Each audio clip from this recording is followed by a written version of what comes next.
Welcome to Spring LIB. Okay, so we need to locate the stereogenic centers in this molecule, amoxicillin. Well, what we're looking for is carbon that's attached to 4 different substituents. Right? Okay, so let's look at our carbons. This carbon is attached to the same carbon twice, as is this carbon. They're also sp2 hybridized, so we know that they are planar and can't necessarily have, they won't be stereogenic centers, right? So I guess I shouldn't circle these if the whole point is to circle the ones that are stereogenic.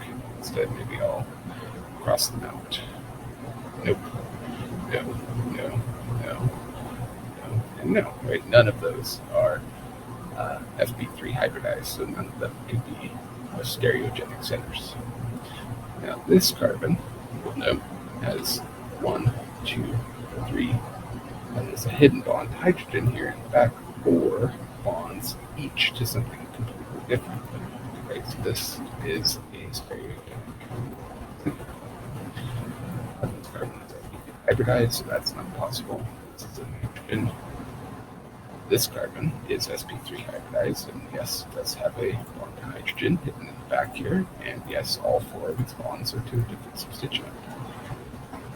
This carbon is indeed a stereogenic center. The same case can be made here, right? It's got a hidden bond to hydrogen, it's sp3, it's got 4 different things connected. Yes, this is a sulfur, this is a nitrogen, this carbon's sp2 hybridized.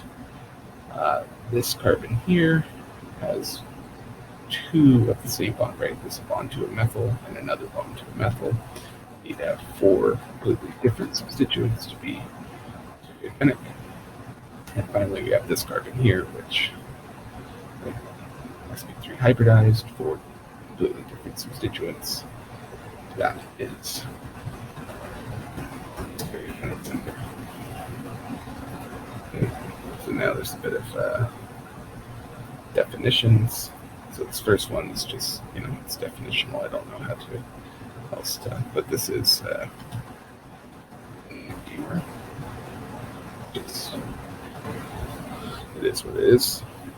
This next one is not entirely easy to see, but if you rotate around this bond, what you'll end up with, right? If you were to hold this bond in your fingers and spin the molecule around that bond, what you'd end up with is something that looks like this.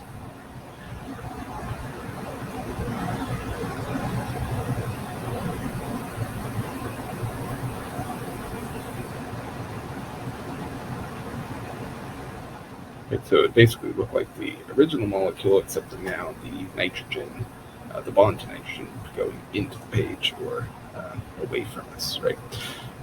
So it's not immediately obvious, but in fact these two are related.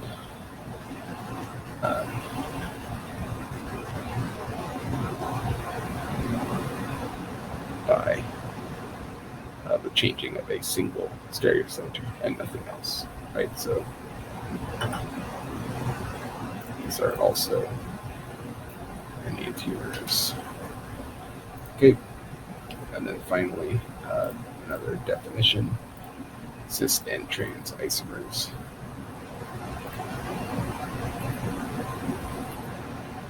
That's going to be stereoisomers.